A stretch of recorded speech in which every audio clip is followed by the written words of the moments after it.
Prison time, this is the first emotional hook of the case. You can hear real fear here, not just about, but about survival. At 52 years old, the defendant is basically telling the court, 10 years could be a death sentence for me. But here's the big question, does emotion ever outweigh legal fact? No, this is your attorney. Worked with him the first time. I told him I didn't want him to be my attorney. Well, this is your attorney, counsel. I was satisfied with his servant. Well, he's your attorney. Do you understand? He wanted to give me a chance for probation, but everybody else had the same cases. I'm listening to them today, the second-degree felony, and you're giving them probation and deferred adjudication. I haven't been in trouble in 20 years. I'm 52 years old. I go do 10 years. I probably won't even make it out alive because of all the gang in the prison. I've never been in trouble in Texas. Never. Court is calling 2024 CR 0090-02, 2025 CR 012431, State versus Michael Anthony Garcia. Can I have parties announced for the record? In each cause number, the court will find that the state is in compliance with discovery. Mr. Garcia, in each of the cause numbers, did you have a chance to review the true bill of indictments with your attorney? I looked at him, yes. All right. But So, I was under the impression I had a different attorney. When I went to the PR, they told me Michael De Leon. no, this is your attorney. I worked with him the first time. I told him I didn't want him to be my attorney. Well, this is your attorney, I was counsel. satisfied with his servant. Well, he's your attorney. Do you understand? I'm satisfied with his I want to withdraw my plea because This is a critical legal moment. A lot of people think ownership is what matters, but legally, it's possession. Even having access or control over a weapon can be enough. This is where many defendants lose their case without even realizing. It's only correct anyways. I've never been convicted of a manslaughter. And it says I've been convicted of a manslaughter on there. I wasn't in possession of a gun. It was in the glove box of a car that's not even in my name. That I told him I would sign a statement saying that the gun belonged to the owner of the car. No, so here's the thing, and I'm going to explain some things to you. Owning a weapon, if you have a prior felony, it's not so much whether you own a weapon, it's whether you're in possession of it. And it doesn't matter when you went to prison. If you went to prison, you're not allowed during specific time frames, during anniversary dates, you're not allowed to possess a weapon. I was a minor, 1989. Okay. All righty. Well, I mean, what are you talking about? What was from 1989? The gun and the manslaughter that they're talking about. I was a minor. I was a juvenile. Notice the confusion here. Juvenile history, out-of-state records, and waived enhancements. This is why indictments matter so much. If a defendant doesn't fully understand what's being alleged, the courtroom can quickly become overwhelming. Do you think the system explains this clearly enough to defendants? So you are the person with the voluntary manslaughter. It was just when you were 15. No, I never had. You just told me you did. Correct. That's what I said, what they're saying I had. That's wrong. I've never been convicted. So that indictment's not even correct. You just told me that's who you were. No, you said when you were 15. I said when they said I was 15. I was 15 years old, but they're accusing me of that. But I never went to court for that. I've never been convicted of that. And the state's waiving that paragraph. I did waive that, Your Honor. So that's from Cleveland, Ohio. That's not even from here. That's from over 20 years ago, man. I understand that. I waived it. So we're not accusing him of having been convicted of a voluntary manslaughter. We did give me a chance for probation, but everybody else had the same cases. I'm listening to them. This is one of the most misunderstood courtroom realities. You cannot compare sentences case to case. Evidence, priors, and negotiations change everything. It feels unfair emotionally, but legally, every case stands. The second-degree felony, and you're giving them probation and deferred adjudication.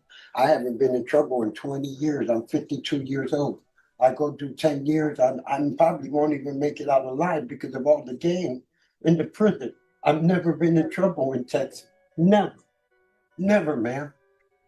But you won't give me a chance at probation, but you give everybody else that has a long record a chance at probation.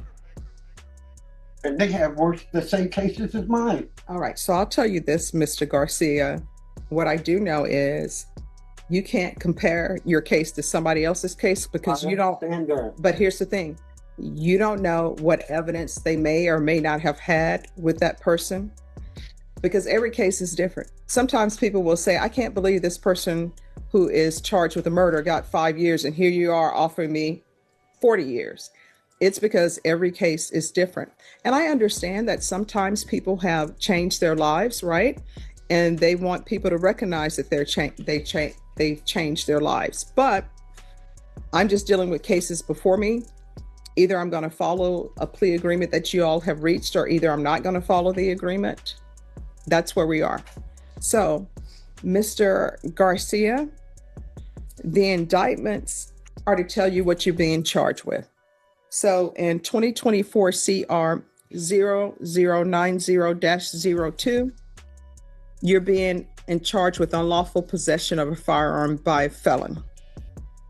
And in 2025 CR 012431, there are 2 counts. The first count, you're being charged with manufacturing and delivery, a controlled substance, penalty group 1, 4 to 200 grams. Count 2 is possession of a controlled substance, penalty group 1, 4 to 200 grams. What I can tell you is when you have just, this is what I want you to do. This is what I want you to do. I want you to listen, okay? This is just what you're charged with. Now, the state and the defense may come to an agreement to say, this is what you're charged with, but we're going to go on a lesser included offense. Or they may say, this is what you're charged with in counts 1 or count 2, but we're only going to proceed on count 2. What I'm telling you is I haven't even got to the point of what your plea bargain agreement is. I'm just showing you the indictments. This is what you're being charged with. Do you understand? Yes. And counsel, did you go over the indictments with Mr. Garcia?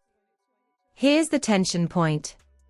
Even with a plea deal, the judge holds the final power. Until sentencing is complete, nothing is locked in. This is where defendants often realize a plea is a risk, not a guarantee. Would you take that explain it to him?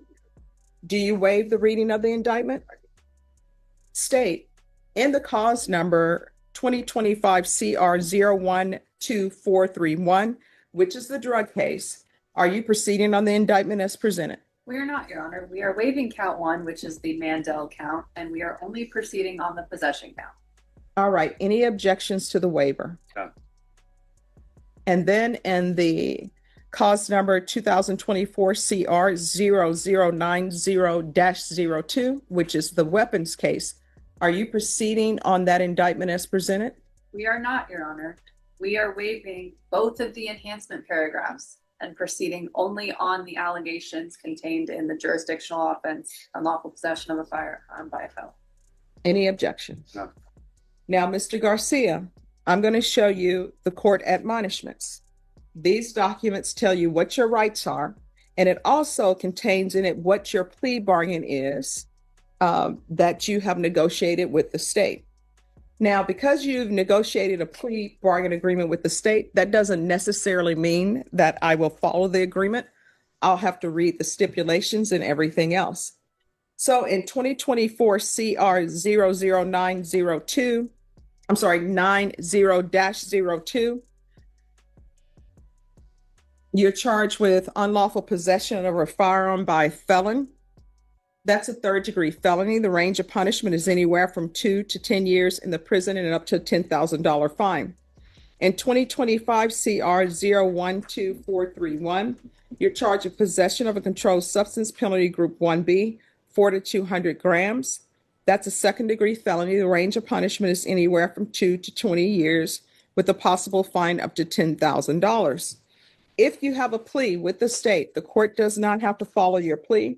If for any reason the court does not follow your plea and gives you more than you bargained for, the fact that you entered a plea will not be used against you and you will be allowed to withdraw your plea. Did you understand?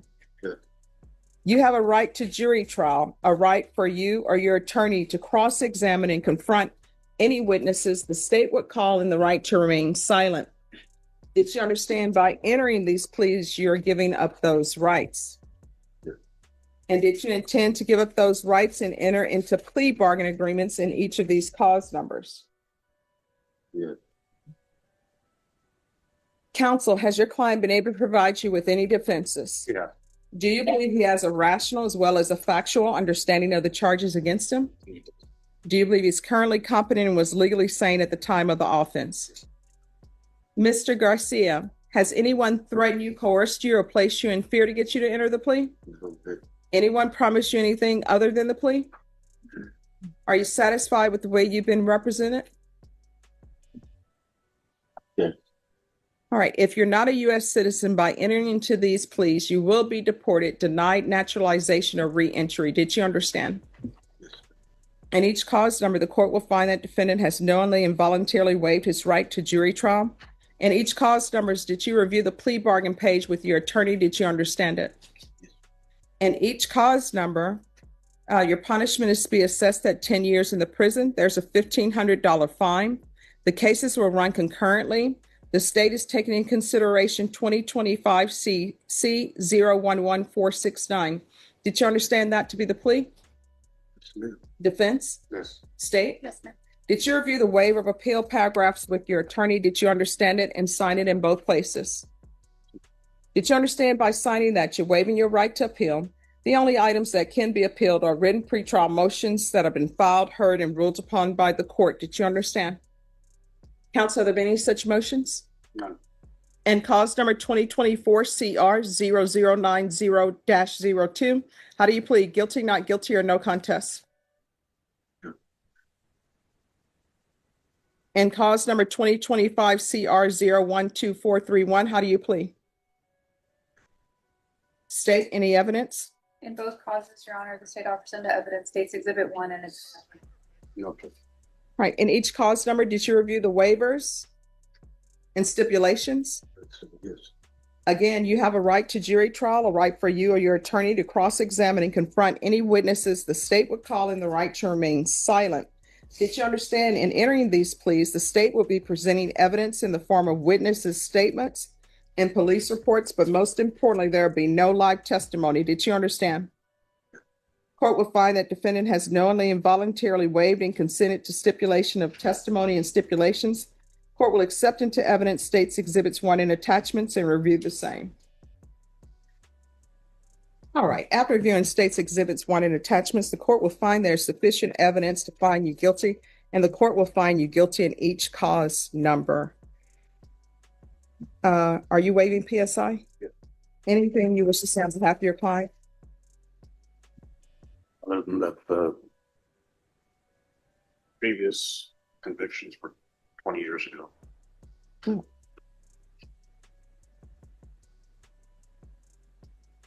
Here.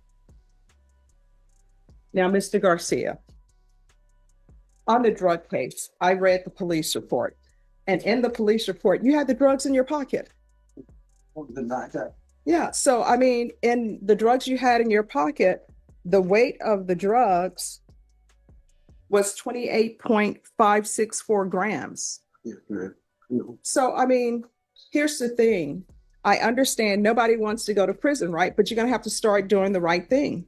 So in cause number 2025 CR 012431, the court will find you guilty. The court will sentence you to 10 years, give you credit for any time served. There's a $1,500 fine, time and money to run concurrently. Taking consideration 2025 CC 011469. And this will run concurrent with 2024 CR 0090-02.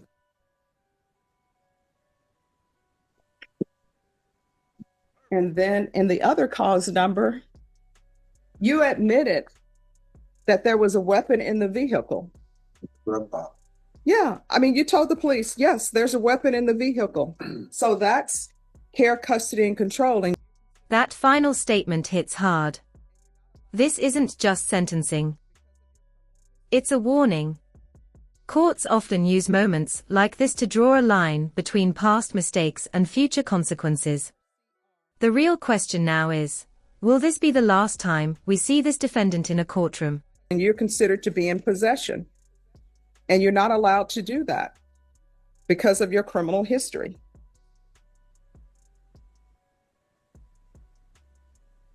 So in cause number 2024 CR 00902, the court is finding you guilty. Court will sentence you to 10 years in the prison, give you credit for any time served. There's a $1,500 fine. This will run concurrent with 2025 CR 012431 and 2025 CC 011469 will be taken in consideration. Is there anything else, counsel, with regards to sentencing? Further. And each cause number, did you review the trial court certification of defendant's rights to appeal with your attorney? Did you understand it and sign it? Just only sign. Oh, I'm, That's the the- county court, you'll have to Oh, take okay. it there. They All don't right. want us signing. Which one? 12? Okay. Yes. Well, yeah. All right. Did you review the trial court certification tells you whether or not you have the right to appeal?